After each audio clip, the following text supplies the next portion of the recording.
Welcome to Unkindness from the Fish's Mouth. Today, we're going to be going over a few different stories. This is my advanced, astrologically based anthology, and I have quite a bit of them. But anyways, what I mean by that is, these are a collection of stories, advanced astrology based, and you'll see what I mean here. So, this is the Ephemeris of Broken Spheres, Unkindness from the Fish's Mouth. Here's the concept. A collection of lethally precise, philosophically dense, and dark, hilarious short stories disguised as astrological dissertations, written by the elusive mythical collective known as the Piscean Syndicate, a coven of writer-astrologers imagined as reclusive, whiskey-drinking sages living in a ramshackle coastal library who view the cosmos not as a source of comfort but as a brilliantly cruel, complex joke. Each story is framed as an analysis of a specific hyper-advanced astrological concept, using it as a lens to dissect a painful human folly.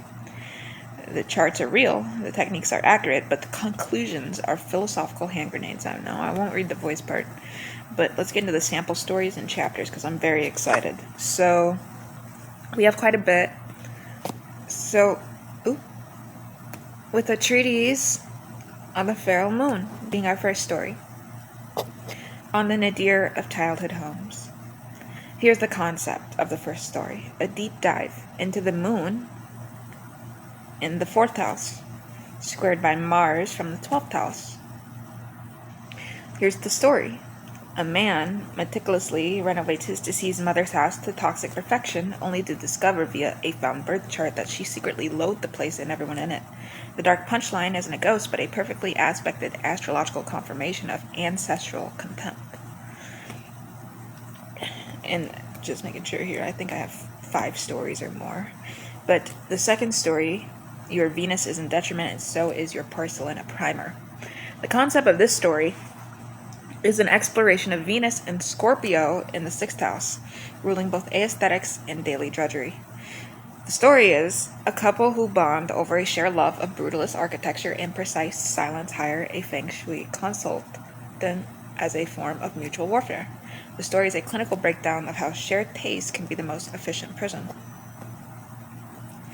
The Jupiter return as spectacular preordained failure. The concept is the Jupiter return isn't as luck, but as the universe offering us the exact opportunity we are cosmically designed to botch.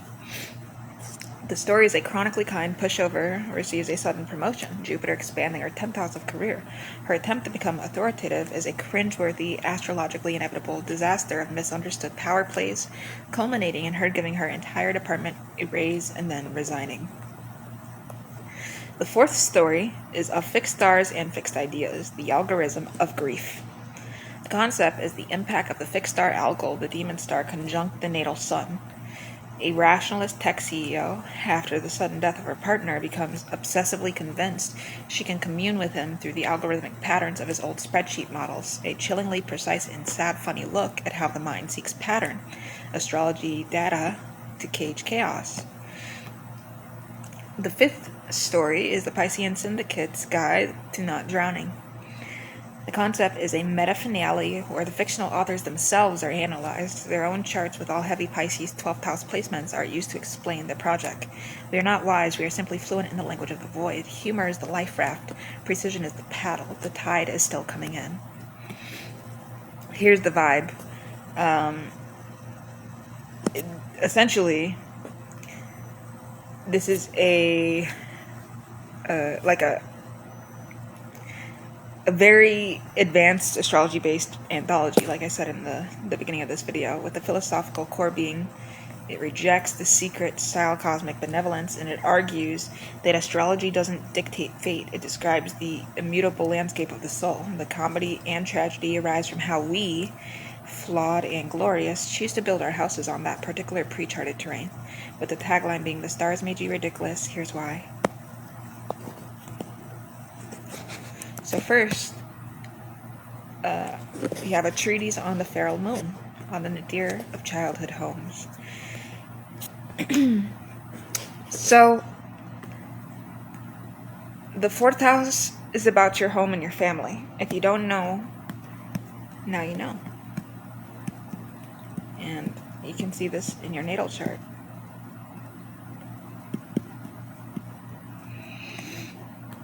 So here's the epigraph. The moon remembers everything, especially what you've tried to bury in the back garden. Doesn't forget, it simply waits and tides.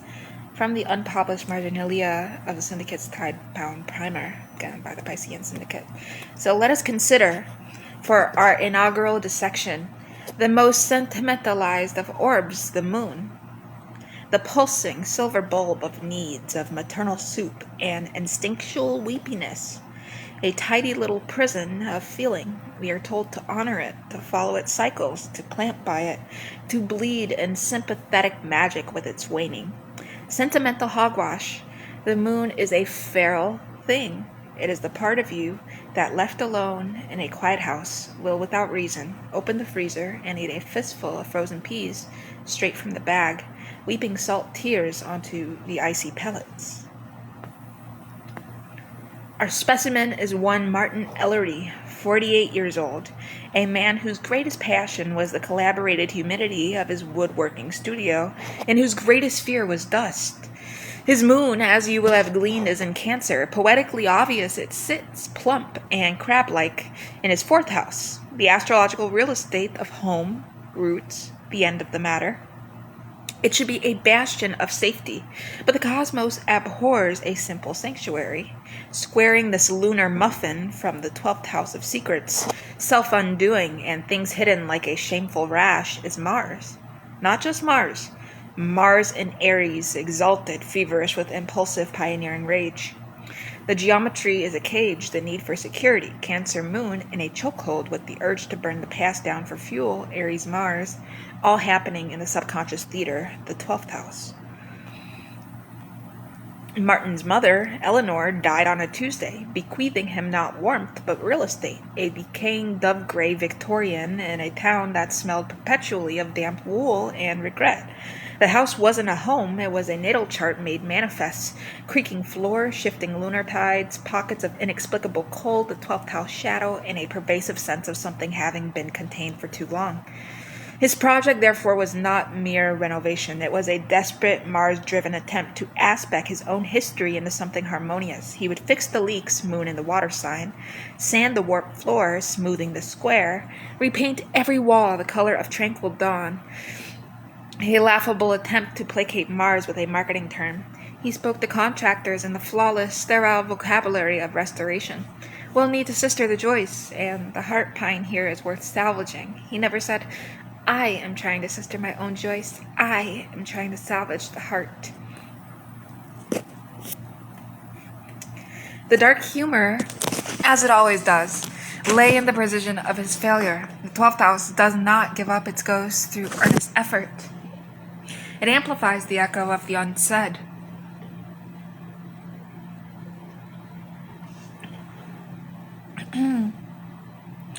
When he pulled up the linoleum in the kitchen, he found not a pristine subfloor, but a child's drawing, a crude, waxy sun with a frowning face glued to the boards. His Mars and Aries impulse was to steam it off immediately. His Cancer moon made him take a photograph first. He found a bundle of letters tied with ribbon, unopened, addressed to his mother, in a handwriting that was not his father's. He used them as kindling for the first fire in the new, historically appropriate hearth. The smoke smelled of lavender and secrets. The climax, as these things go, was not a dramatic haunting. It was an administrative discovery. In the back of a drawer in a desk he just stripped and polyurethaned to a high, impermeable gloss. He found her passport, her birth certificate, in a single sheet of paper folded with an archivist's crispness. It was her natal chart. Hand cast, the glyphs drawn with a draughtsman's confidence in iron gall ink. In the corner, a notation, Eleanor Rigby Ellery, 5:17 a.m., Liverpool. Martin, whose own astrological knowledge extended to his sun sign Capricorn, and he was proud of the hard work this implied, felt a chill that had nothing to do with the draft from the insufficiently weather-stripped bay window. He paid an exorbitant fee to have it translated by an online service. The report came back, detached, algorithmic. He read it over a mug of artisanal, single-origin tea in his perfectly calibrated kitchen. Moon in Aquarius, fourth house, a lunar need for freedom, intellectual detachment, and unconventionality in the domain of home and family. A cool cerebral satellite, squared by Uranus and Taurus, seventh house, sudden ruptures in relationships, a revolutionary impulse against stability, a need to shock the foundations. And then, the killing detail, the precision strike from the cosmos. Chiron, the wounded healer, conjunct the IC, Amun Kolai, the nadir, the very root of the fourth house. The core wound is the home itself. The foundational pain is belonging. The signature, a person who experiences the traditional concept of family as a form of existential incarceration. He sat there for an hour, perhaps two. The joke wasn't that his mother had been cold. He knew that. The joke was the specificity. The joke was that all his sweating, Mars-driven labor, the sistering of Joyce, the salvaging of Heartpine, was a love letter written in a language she was constitutionally incapable of reading. Her idea of a happy home might have been a revolving door of fascinating strangers and heated political debates.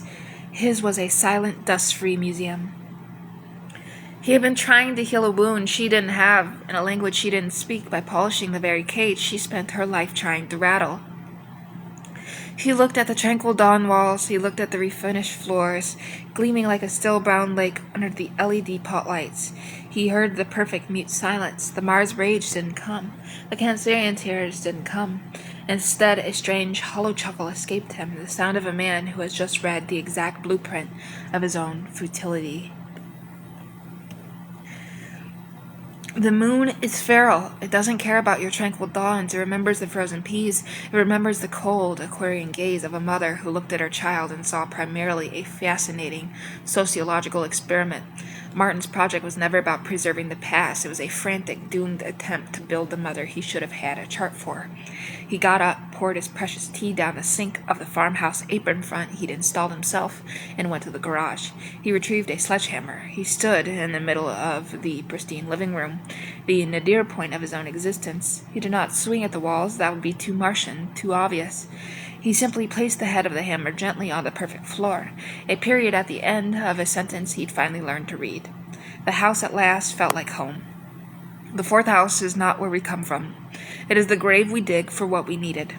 To renovate it is to disinter the body. One always hopes for a treasure chest. One usually finds a plumbing problem in a single ugly clue. Chapter 2. Your Venus is in detriment, and so is your porcelain, a primer, by the Piscean Syndicate. Epigraph. Venus does not want you to be happy. Venus wants you to have the correct response. There is a difference, and it is measured in the millimeter between a sigh and a scream. From the Syndicate's ledger of aesthetic grievances.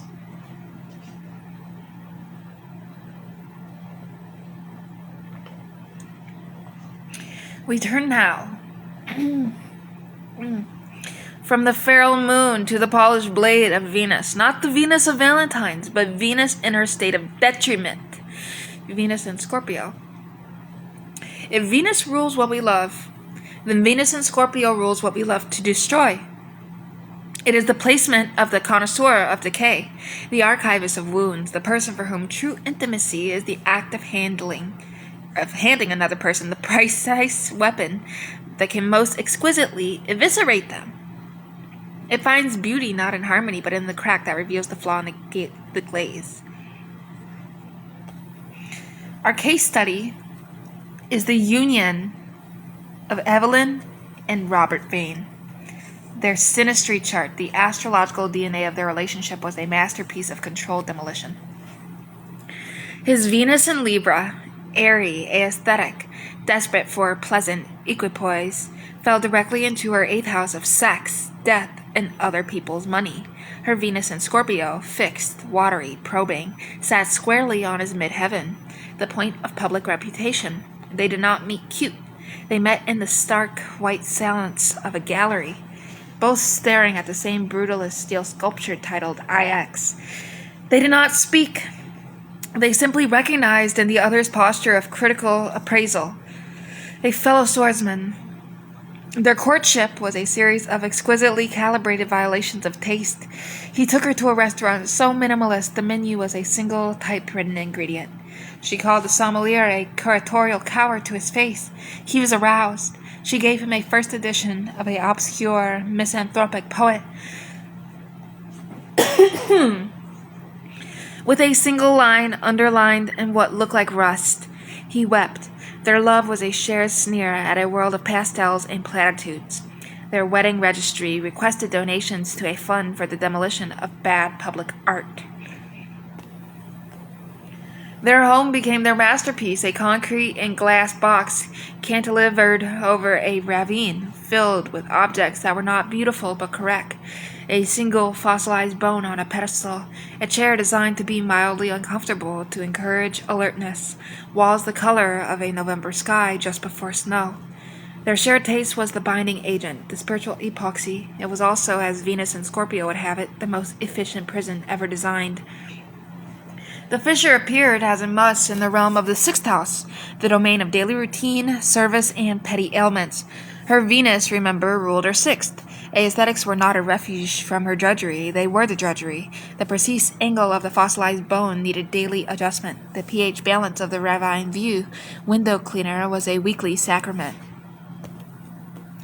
Entered the weapon, Ilya, a spatial empath and feng shui consultant, hired not out of belief but as a piece of live performance art, a joke they could share. Ilya was a small man who dressed in shades of mud and moss. He did not rearrange furniture. He listened to the room's unresolved trauma. He spoke of Sha-Chi, killing breath, and poison arrows with the gravitas of a surgeon diagnosing a carcinoma. Evelyn, Venus and Scorpio, was fascinated. Here was a system of invisible, malevolent forces. It was paranoia made poetic. Robert, Venus and Libra, was amused. It was a delightful, harmless absurdity like a fortune cookie.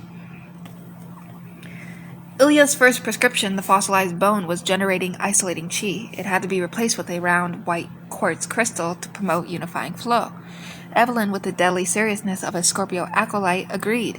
Robert chuckled and said, "If you must," the bone was banished to a drawer. A cold, spherical paperweight took its place. The joke for Robert was complete. But Scorpio Venus does not do comedy, it does autopsy. Ilya's next verdict, the brutally uncomfortable chair, was a throne of resentment, blocking the relationship meridian. It must be rotated 22 degrees and draped with a silk cloth of a specific crimson. Robert's smile grew thin. "The chair's by Eames," he said, "the name, a holy incantation. Its intention is alertness." "Its intention," Ilya murmured, not looking at him but at Evelyn, "is to remind the body of its solitude." Evelyn bought the silk. Robert did not drape the chair. He began to spend longer hours at his studio, a place of pleasing Libran order. The war was fought not with shouts, but with adjustments. Ilya would whisper to Evelyn about stagnant energy pools in Robert's study. She would subtly shift a bookshelf. Robert would return, and without comment shift it back a centimeter. The house became a chessboard of unseen forces. A potted orchard Ilya deemed promiscuous. Its blooms were too numerous, was moved to the garage by Evelyn. Robert rescued it and placed it defiantly on the dining table. The dark humor lay in the precision of the battleground. They were no longer fighting about love or attention or fidelity. They were fighting about the quiet of a side table. Their shared language of taste had become a minefield. Every aesthetic pronouncement was now a potential IED. "That light is too harsh," Robert would say, and Evelyn would hear, "You are the harsh light in my harmonious space." "This fabric feels morbid," Evelyn would observe, and Robert would hear, "Your very presence is a dampener on my profound depth." The climax occurred during Ilya's final consultation. He stood in the center of their living room, closed his eyes, and pronounced, "There is a deep rift here, a cold vein running through the heart of the home.